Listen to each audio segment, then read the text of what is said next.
Днес ще ви представим госпожа Галина Манчева, старши учител в начален етап, която получи награда от Синдиката на българските учители в конкурса Мисия Учител.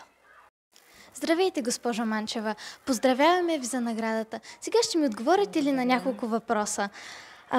Как се чувствате след тази награда? Благодаря за поздравлението. Наистина ми е драго, не мога да скрия, че не се радвам, защото наистина 40 години и още даже малко отгоре започвам 41-та година. Учителски стаж е доста много и понякога се чудя на себе си как съм издържала толкова дълго време и праволинейно, без да се откажа да работя тази професия. Така че но някъде съм си горда, че това не е малък период от време, в който работих с децата. Защо избрахте учителската професия? Като бях в гимназията, имах една преподавателка по литература, госпожа Ана Митрева се казваше, и тя даже беше заместник, помощник директор тук в нашето училище, далечната 1985-та, когато започваше училището в началото. Тя ме запали страшно много по литературата и ми казваше думите: Галя, непременно стани учител. Можеш да работиш чудесно с децата. И послушах я. И ето, 40 години. Ще ни разкажете ли една интересна случка с ваши ученици? Те са много са случките. В първите години страшно много обикаляхме с децата на екскурзии, на зелени училища, ходихме на състезания, спортни, на ксилифор сме участвали, много неща. И навсякъде все нещо смешничко се е получавало. По една програма Стъпка по стъпка, по която също работих, имаше също много комични такива моменти. Сега, по-конкретно, какво ми хрумваме, например, на една екскурзия,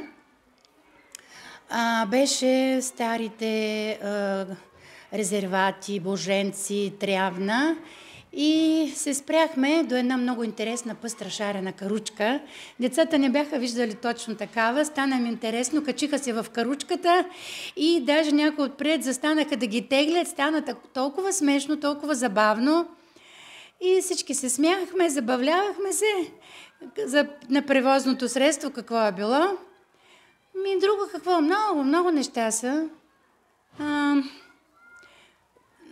Например, на зеленото училище, което ходихме, това е последното зелено училище на Банско.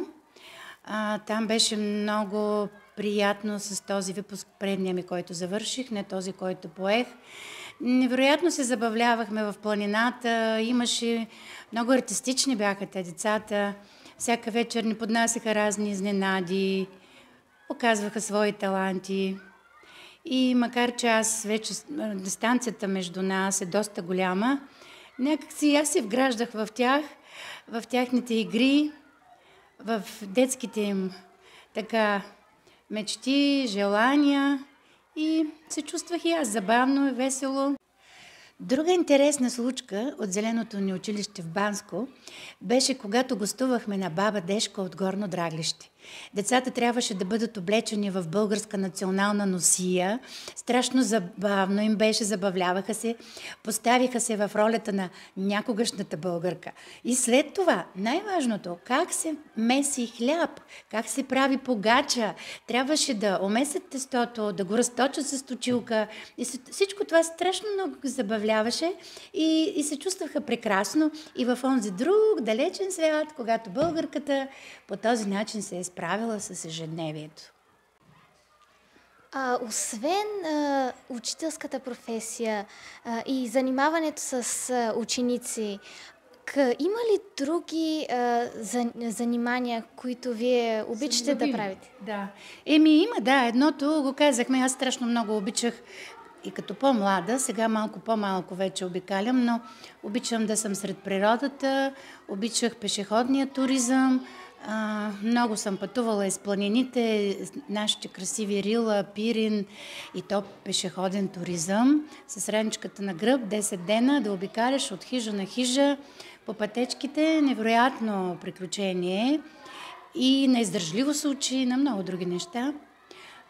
Така че ценя много природата, обичам да съм сред нея, сред тишината, птиците, тревите и обичам да се занимавам с отглеждане на цветя, ми е също хоби, освен пътуването. Преди страшно много обичах плетива, да плета. Сега малко наблягам повече на четенето на книги, много ми харесва. Вие сте наистина един необикновен пример за всички хора. Има ли нещо конкретно, което вие може да кажете за по-младите учители? Или нещо да кажете да мотивирате другите да стават учители? Да, трябва много голяма мотивация, според мен.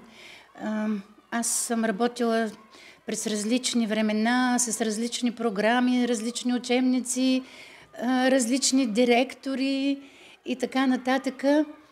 Децата също са били различни, но съм устояла и не съм си променила професията, защото ми харесва работата с децата. Правите жив, подмладявате. Но трябва да кажа, че сегашните млади колеги са изправени пред голямо предизвикателство, защото съвременните деца са много, много по-различни. Имат много повече достъп до информация. За да им се създаде мотивацията и интерес, трябва много повече креативност от страна на учителите. Много е трудно и за мен голямо предизвикателство, ако младите учители не избягат от професията, задържат се и останат в нея. Трябва наистина много силно да обичаш работата си и децата, за да можеш да продължаваш, защото никак не е лесно.